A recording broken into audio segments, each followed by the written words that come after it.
Welcome to Beach Jam Media, your resource-driven oasis with your host, Jennifer Corbin-Carson. Join us each week as we dive into hot topics and essential materials for individuals and businesses.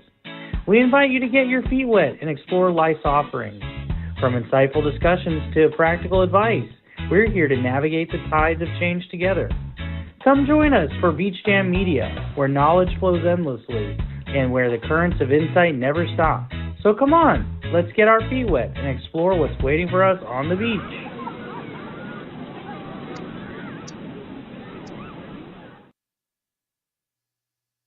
Hey everyone, glad you're here with us. Well, let's jump right in and get our feet wet. Good morning, Chanel. Good morning. I'm coming from How are California. You today? Yay! Yeah, good, Very good. sunny morning. Yes, it is here too. That's good. That's good. Sorry about yesterday. I had computer issues. And I still have computer issues. So we're good. I'm coming live to you from my phone. So we're trying this platform out. Anyways, so what are you up to, Chanel? Oh, it's good. You know, I was thinking about this show and computer issues or not. I think what's great is that this platform of just what washes up on shore and on the beach is really the important part, because people have so much going on in their lives. And that's what I was thinking about with this show today, is just letting people know that Beach Jam is a place that talks about everyday occurrences in life for people. Right. Sorry about that. Yeah. When people, you don't get calls until you're doing something. So yeah, sorry about that. But yes, absolutely. Showing up your authentic self and being, true to your personality and your values, that's really important. So I was thinking about what we were talking about the other day about the show, and something came to mind when as we were talking, and I had to go back and kind of do some thinking about it. And so we had a guest preacher. He's a revivalist at our church this past Sunday.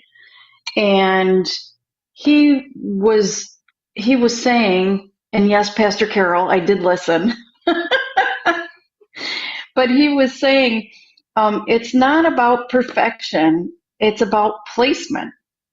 And that really hit me, because so when I started my business, my printing business, it was all about, I took so much time to get orders out because I wanted them to be perfect, because that's my personality, the little perfectionism in there. But truth be told, people don't care. People don't see, they do care, don't get me wrong, but they don't see what you see, right? So they don't, so I've made a couple pieces for you, right? So if I made a mistake on it, you wouldn't know. You know what I mean? Exactly. Yeah, exactly. And I think what you're getting at is exactly that.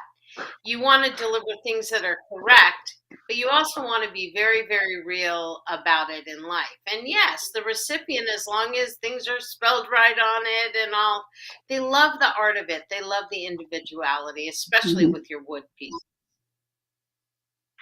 Yeah. And again, it's not perfection, it's placement. Where you are, where you show up, it's identifying, I wrote notes down, it's identifying who you want to be and live towards that with integrity and grace, right? So wherever you're at in your spirituality or your relationship with God, He places you where you need to be. And just like we talked about last week on our show, it was divine intervention with us. We've already come to that conclusion. And so, but I think both of us having that integrity and moving forward with our lives brings you to that placement, right? So God puts stuff in front of you all the time. And you have a choice whether to take it or not, right? So we always have choices, right? But that's our free will. So it's that really obviously that really stuck with me. It's not perfection, it's placement, right? You show up every day, but you show up to the best of your ability because we're human beings, right? We all make mistakes. So I think authentically for me is more of a having integrity, acting on it, but giving myself grace at the same time. What do you think?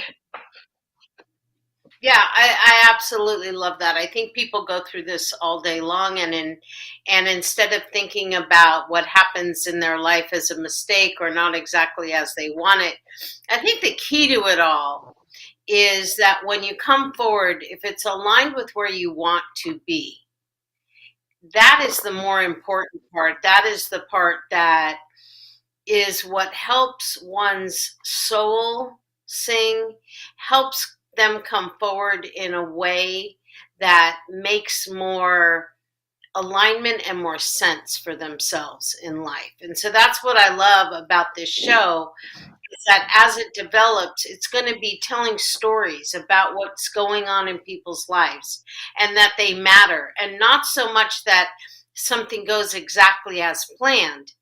It's actually the opposite of planning to make it alignment with how things go, because things happen, right? Things happen in life. Jobs don't go exactly as they want them, or relationships don't go exactly as they want them, or any endeavor that someone takes.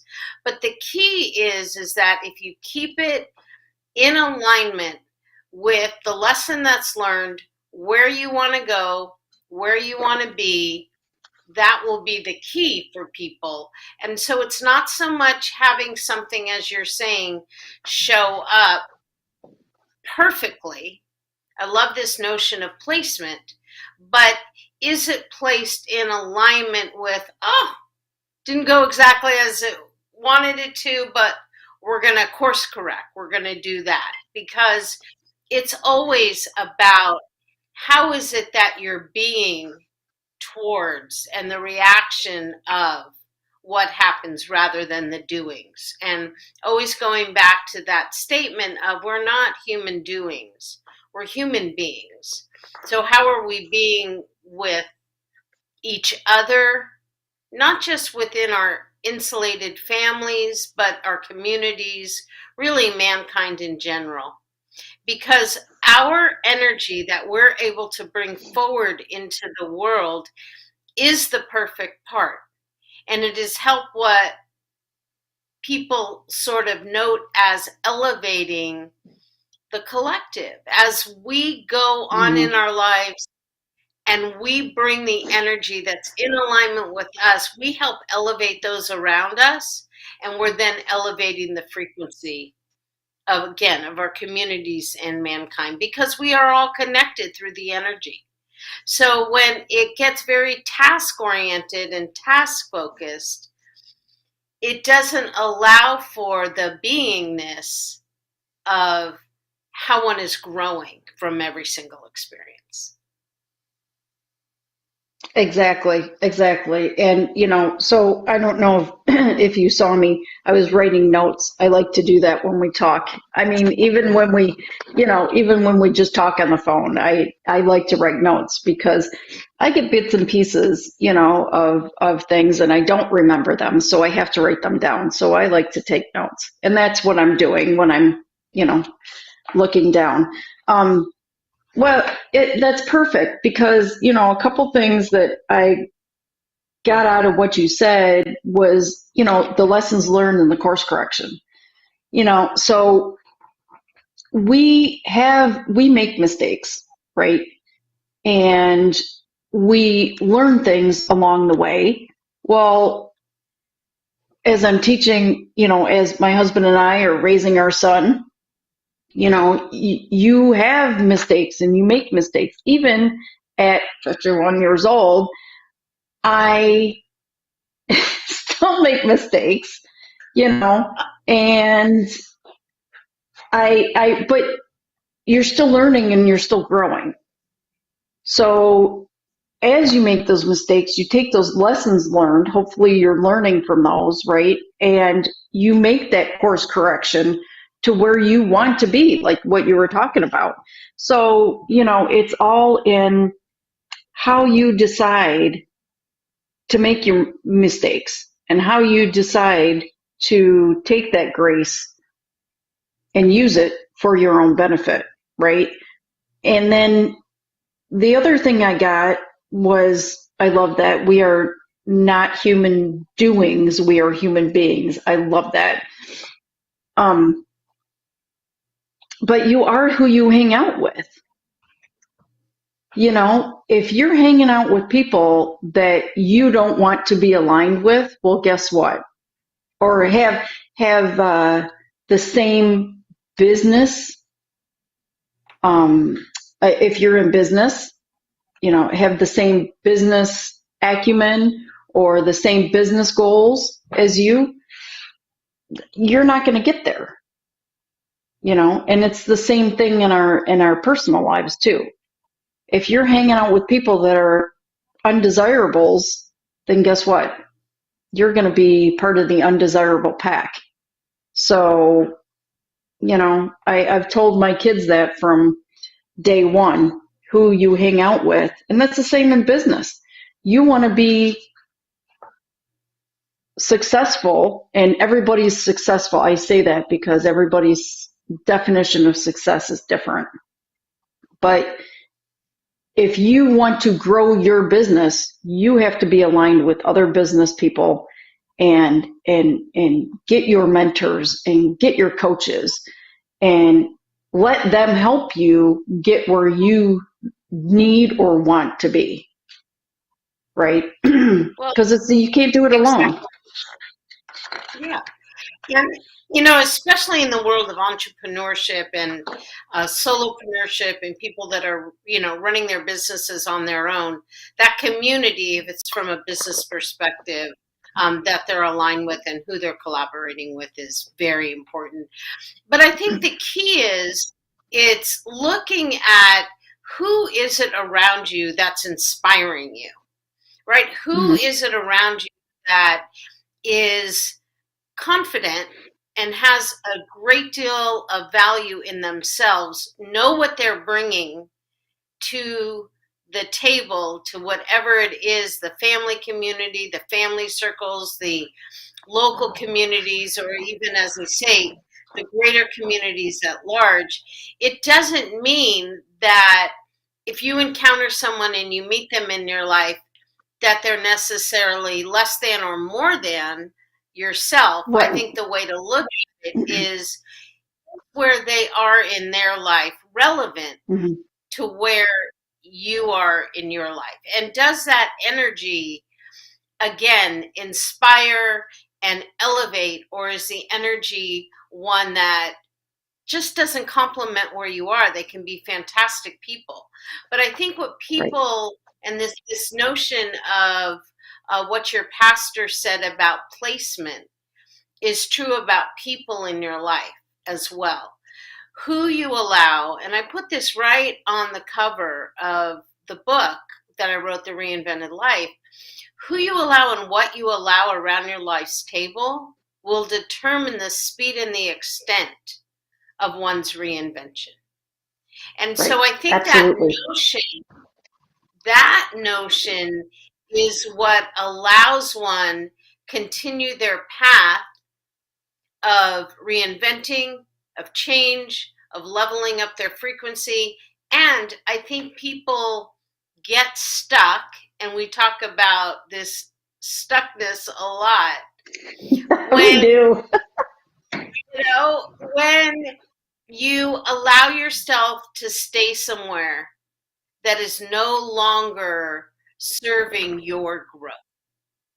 And it doesn't mean that people that you come across in business or in life don't have tremendous value. So like the notion of what you say to your kids. But are the people enhancing their lives first and then your life? Because if we're not enhancing our own life, then it becomes very difficult for us to be a catalyst for change in others. So that is really the key, is taking that constant evaluation, looking at the relevancy, what you're allowing and who you're allowing around your life's table. Absolutely. Yeah, that's a great way to put it. Other than mine, you are who you hang out with. No, absolutely. It's just an ever-growing process. Not only in your personal life, but your financial life, your spiritual life, your relationship, all of your relationships. Sorry, I'm putting my hand in the screen. All of your relationships, it just, and there's three other ones, spiritual, the whole life, your whole life bubble, I guess you want to say, your whole world, right? Your whole personal world. Yeah, that really, when you look at change, and people don't like change. They don't. But in order to reinvent yourself or to move forward or to grow, you have to change. So so a lady that was there with us, Shauna, do you remember her in Florida? She was there in Florida. We roomed together. And she has a saying that says, nothing changes if nothing changes. Yeah. And I have to remind myself of that every once in a while, because I'll be probably just like everybody else. I'll be, I'm not going to do that, But then you sit back and you kind of take a look at it, kind of outside the box, outside your box, and you have to say, okay, like you said, is this benefiting me? If it's not, you either let it go or you do something to change it. And that's how you grow, right? So I have to remind myself of that every once in a while. Nothing changes if nothing changes. But I think that's just a simplistic way to say it, the simplest form to say it for me, to remind myself, hey, opportunity is knocking. Do you want this or don't you? Does this align with where I want to be or doesn't it? I think, I ask myself a very simple question when I'm faced with a conundrum or a big decision is, and excuse the language, but will I kick myself in the ass later, 10 years down the road, if I don't do this now? And if the answer is yes, because, all those questions run through my mind, and, I kind of analyze it. And if the answer is yes, then guess what? I do it. If the answer is no, then there it goes along its merry way. So every opportunity is not one that you have to take or should take. But I think that comes into alignment with the people you have around you, right? And that comes the opportunity. Or those opportunities come with the people that are around you. Does that make sense? Absolutely. It does. It makes absolute sense. And change is only scary because it tends to challenge people on what they're familiar with. So I always say that where you are is not necessarily the most favorable. It may be the most familiar, but it isn't necessarily the most favorable. And so that is key to why change is nerve-wracking for people, fearful for people, because it is generally taking them out of where they're comfortable, where they've gotten used to, and moving it into a place that may be unknown. So the recognition that change and growth is actually the most natural state that someone can be in helps that process, because whether it's an infant growing into a toddler, a preteen growing into a teen, teen growing into a young adult, whatever those phases are, they're natural growth stages. And somewhere along the line, we freeze. And that is what becomes reflective of being stuck. If you think about being frozen, you're stuck, right? So I think people tend to live a life of default in general than a life by design. Constantly designing, constantly re-engineering. Absolutely. Yeah, but change isn't comfortable to people, right? It's if you're still stuck in that box, then you're in your comfortable zone. Well, I tell my archers that if you're comfortable in doing something, you're probably doing it wrong. Right. So, and it was validation, because I heard another coach say that to one of their kids a couple weeks ago. But you have to get uncomfortable to change, right? Because that's where the growth happens. It's actually, yeah, you don't necessarily find people that are going to be attracted to uncomfortableness, right? So it's a matter of how, how does one shift to make things more authentic for them, more representative of where they are now? Because if you look at people's lives, it's always approached from the different stage they're at, right? If you're a younger parent, or if you're new in a company, you don't necessarily know where that's going to be going. And so each growth stage, each developmental stage that you have allows you to enter the new phase of it with more wisdom.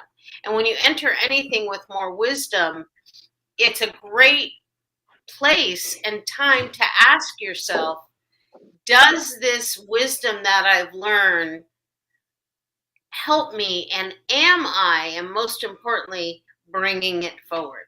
Because oftentimes this, when we get stuck or when we get frozen, is really a reflection of us not letting our true selves, and it comes full circle with the conversation we opened with, is it just trying to look like things are perfect?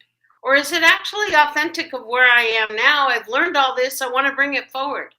And not allowing oneself to bring their wisdom forward keeps things suppressed. Right. You keep the status quo, and the status quo isn't always that where you want to be. Yeah, exactly. Well, I think we are So that's about out what of I think. time. Oh, sorry. Well, Go we ahead. are wrapping up.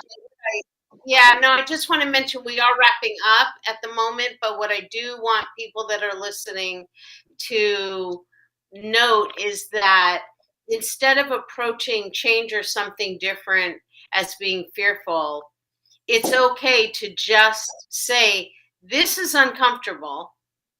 And as you say, when they're getting coaching, when they've partnered with people in their life, let them know, hey, I'm comfortable. And how is it that that alignment of people energetically that inspire you can help you look at it from a perspective of, hey, I've got more wisdom. I know more. Let's approach this from a new way. So I know we're wrapping Yes. up today, but going back to Beach Jam, it is really all about what washes up in life. And let people know how to reach us. Let them know the best email, because I think that's important for people. Oh, yeah, absolutely. Yeah. So you can like and subscribe. If you're on YouTube, you can like and subscribe to get those. Click that bell so you'll get the notifications. And you join us every Wednesday at 11 a.m. Eastern, besides last week and this week. So sorry for any inconvenience last week and this week. But if you can't join us live, join us on YouTube and catch the replay. And let us know in the comments if you caught the replay and what you're thinking and what's going on in your life that we can wash up with us and talk about on the show. But if you want to get a hold of us, you can email us at beachjammedia, that's 2 M's, at gmail.com. And you can find us on Facebook at Beach Jam Media. And you can message us through there too. So, Chanel, I hope you have a great rest of your day. And same to the viewers out there. Have a great rest of your day. And don't forget to learn those lessons and bring those lessons forward. So jump in next week with us and get your feet wet. And we'll see you next week at the beach. Thank you for tuning in to Beach Jam Media with your host, Jennifer Corbin-Carson. We hope today's dive into hot topics and valuable resources left you feeling refreshed and inspired. Our mission is to keep you informed and engaged as we ride the waves of what washes up in life together. Until next time, stay curious, keep the conversation flowing, ask questions, and let the glisten of the shoreline guide your journey. Goodbye.